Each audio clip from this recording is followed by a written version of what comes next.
According to Alchemy's website, this pistol has a built-in testosterone booster. Let's go to range and shoot it.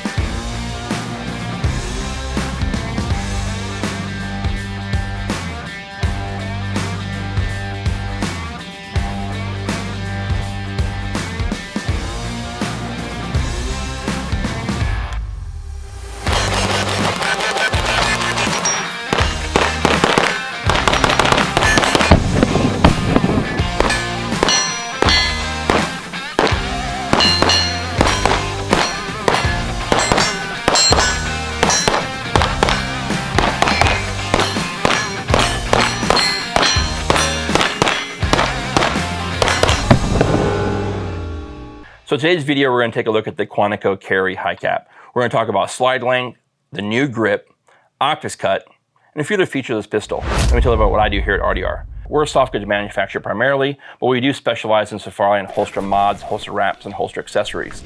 Of those holster wraps and accessories, we do support pistols like the Alchemy Quantico Carry, as well as the standard full-size 5-inch. Both holsters you can find on our website at rdrgear.com. The Quantico Carry High Cap. This is the little brother to this guy right here. And as much as I wish I would have bought this pistol, the CFO would have fired me for sure. This is my buddy Chris's pistol. When we were up at Ridgeline last week, I hijacked his gun and brought it home with me. I wanted to shoot this one because it's one that's on my list. And I do like a commander length pistol. And for you guys at home who may not know, a commander length pistol is a 4 1/4 slide. So we're gonna start there on this pistol with the slide. These guns don't come with a lot of frills. There's no window cuts or fancy optics upgrades or anything like that. You're not getting any lightning cuts. You're getting what you get. And a little bit of the history on that pistol, and I'll link the original Quantico Quantico 5-inch review I did. I'll give a little bit of touch on history of how that gun came about, and now we have a carry model. In today's space, it's very, very popular to have that 4-inch or with all the different C's and CS's and out there. I think the Commander is by far the most tried and true barrel length, and it gives you the best of both worlds for a range gun, duty gun, or carry gun. There's plenty of holsters out there for these, light bearing, non-light bearing, and you can find what fits you based on this design. The Quantico Carry High Cap, hence carry, is the 4 1/4 slide length. That is slightly shorter than a 5-inch government model. I personally prefer the 4 1/4. I don't own any, I've never owned any 2011 or 1911 pistols that were shorter than a commander length. The officer's model, the 3 inchers, yeah, they're classic, they're out there. I know a lot of the 2011 space today is going to that shorter slide, longer grip for concealed carry. I don't subscribe to that, and I also think sometimes when you get too much grip above your belt line, there's some issues with carrying. We'll discuss that here shortly. But on the 4 1/4 commander length, it's the sweet spot in between the full-size gun and a carry gun. When you look at the slide on the Quantico Carry, I love the fact that we still have the fiber optic front sight, and the rear plate is the Alchemy in-house plate design. This plate, no matter what RMR footprint, and unfortunately that is the only optic footprint you get. So you can run SRO, RMR, RCR, or RMR HD. Any of those 4 red dots will fit this plate.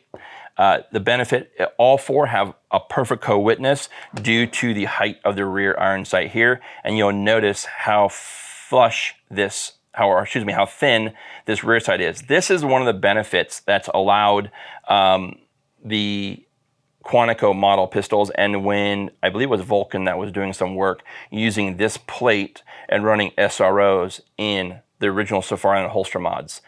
Because the plate was thinner than a Dawson, it pushed the SRO back far enough to where the pistol would lock into a standard RDS holster. So that was one of the cool things, and I do like how thin that is. I don't really believe why, or I don't know why Dawson has that super fat rear sight. The one thing this gun does not have that mine does, you'll see here, is the slide serrations.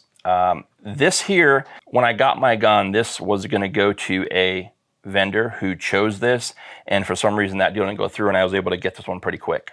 I've had this now going on 4 years.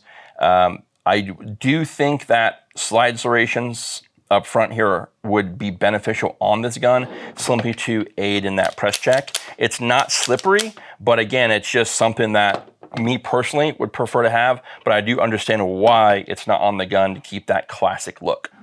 One of the cool things on the new carry models is the new in-house design frame.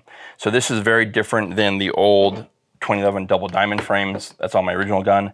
This is much better in the hand, even though it doesn't look very different. It is, in my opinion, a little bit less girth than this one here, and I do very much like how this one fits in the hand. The trigger on this pistol, my buddy Chris upgraded his trigger. I do not know what model this is, but he did do a trigger job, so I'm not going to go too much detail into trigger because it is not truly a factory OEM trigger. I can say though, the factory guns do come with a curved trigger, and the trigger is excellent. One of the things that when you look at that trigger and slide pairing, and these being a custom fitted pistol, is that you don't get an air rack, right? And I know a lot of dudes out there think the air rack is the bee's knees and all that, but if you're able to air rack a gun, and I don't have to be a gunsmith to say this, you can ask any gunsmith out there, if you can air rack a 2011, your gun is improperly sprung. And that's just a fact. These guns are sprung to 124 NATO, so they will shoot and they will cycle pretty much anything on the planet. The way they're sprung is to shoot that 124 NATO power factor, also not to give your red dot a shaken baby syndrome where it's beating that gun back and forth.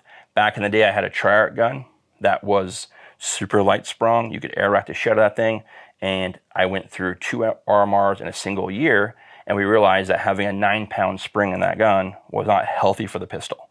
So again, when you look at the way these are built by a master pistol smith who's building a fighting / everyday carry pistol, match pistol, etc.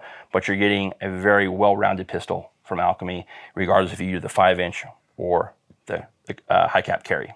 In the 2011 space, I think in the average price point today, you're around $3,200, give or take, depending on the brand. Let's just say to Staccato to start with, right? Not including Prodigies, etc. When you look at those guns and then you look at adding a red dot, you're right into that $4,000 space. You're in that $4,000 space for a production-built pistol, right? Now you jump into the fitted pistols or the custom fitted pistols, and that's where Alchemy comes into place. Because this pistol with the DLC finish starts around $4,000 to $4,500. There's also a lead time around 6 months. You can upgrade a few things, ring hammers, trigger face, plastic flat, etc. But you're not doing much more than that. As I mentioned, no lightning cuts, etc. You probably can ask for front cock installations. That might be an option. Again, the website will give you a lot of that option there. I know Chris got this gun straight from them, just ordered it and been done. This is how it came. But when you look at price point at that $4,500 price and then add a red dot, you're now into a $5,000 carry gun. And if you would have said 2 years ago a $5,000 carry gun was crazy, I would have agreed. Today, not so, because there are so many guys out there who are running different variants of 2011 platforms with porting, comps, paint, etc. And the great thing about it is that you can make it yours.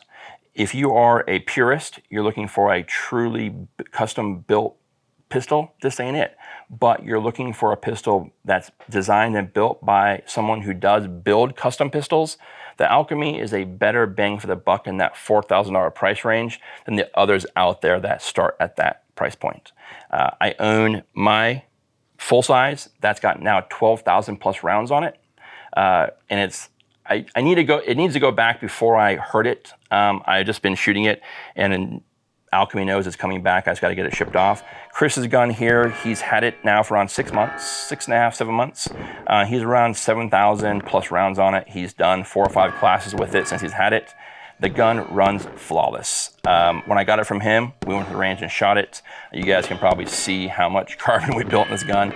But when you look at the B-roll in this pistol, you'll see how well it shoots, how fast it shoots, and it's just a very well-built carry gun.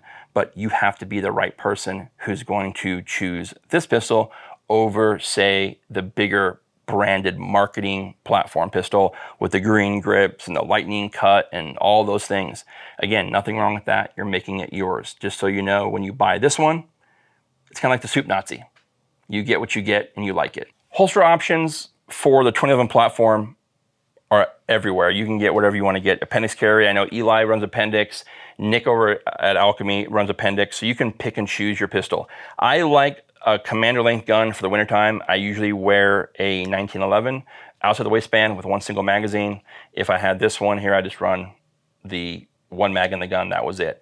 Holsters, again, are plentiful on the market. You now have to ask yourself, do I carry 2011 as a concealed carry gun?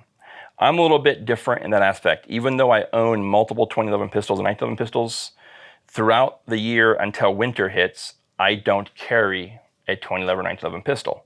I carry a standard polymer gun, simply because it's not a negative on the weight or any of those factors. It's simply the fact that if I'm carrying a EDC pistol, the distance I have to use that gun is not going to lend itself to the benefits of having a trigger, single action, all those features of this pistol that make it shoot so well at distance. I don't need those for a carry gun. I just need a point and shoot, something that I can get it done with, and I don't need a shit ton of rounds either. So that's, again, me. Don't blow up on the comments, but a lot of guys out there are carrying 2011s, the smaller 2011s out there right now being made. I do say this, if you are going to get into a 2011 pistol, I would definitely say don't go shorter than a commander length, and this is the reason why. So when you look at this pistol, and you look at, say it doesn't have a light, your EDC portion needs to be, this much is going to be below the belt line, and this much is above the belt line, where my knuckles are, right? So when you get to a pistol that's got a shorter length and slide, you have much less pistol below the belt line and a whole lot of pistol above the belt line, and that creates this wobble. Sure, there's pads and things out there that will help you do that, but at the end of the day, you're not going to lose anything in comfort by going to a 4 1/4 slide length compared to a 3/4 officer 3-inch, whatever case may be.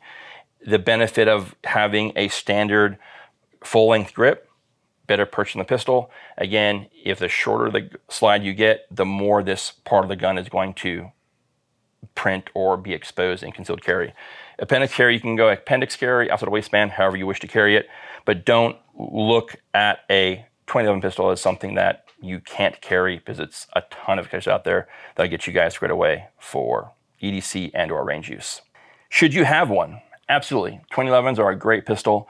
As with anything, it's not a fix to poor pistol skills. If your sound fundamentals are there, this gun will only enhance those. You can give this gun to someone who doesn't shoot all that well, and there's going to be a couple benefits, especially when it's red dot. Your presentation of the pistol does not have any wonky, weird angles because of the grip angle. It's going to present flat, and it's going to be a better pistol for you to shoot, especially a red dot. That's why guns like M&Ps, 320s, those all lend very well coming from the 2011 style grip angle. In regards to performance, yeah, the gun shoots fast. But if you can't shoot this gun correctly and you don't have a proper grip, it doesn't really benefit you in regards to purchasing that pistol. The other factor is this gun right here, as it sits, is $5,000 without the light. That's a factor you have to consider. In today's space, a lot of dudes are doing that. A lot of guys are $3,000-$4,000 tied up in a carry gun, and that's just something you see through every Facebook group out there in regards to the different pistols they run. So when you look at that gun, decide if that pistol, number one, is in your budget. Number two, it's a pistol you need. And number three, it's a pistol you can shoot. You guys, that's what I got for you today in the Quantico High Cap Carry. This is a gun that I wanted to bring to the channel for a while. I was lucky to steal this from my buddy Chris. This is the little brother to the big brother, the Quantico Carry, or Quantico High Cap 5-inch. This is my pride and joy. You've seen a lot of content on this pistol. And when you have two guns that right now are just shy of 20,000 rounds, that's pretty cool, because I'm at 12 and change on this gun in the last 4 years. And like as mentioned, Chris is just shy of, I think, 7,000 or so. And he's had this gun, I think, 6 months. So, but if you are in the market for a 2011 pistol, Alchemy Custom Weaponry is a place definitely to consider and look into your research, because these guns do nothing but run. Till next time, be well, take care.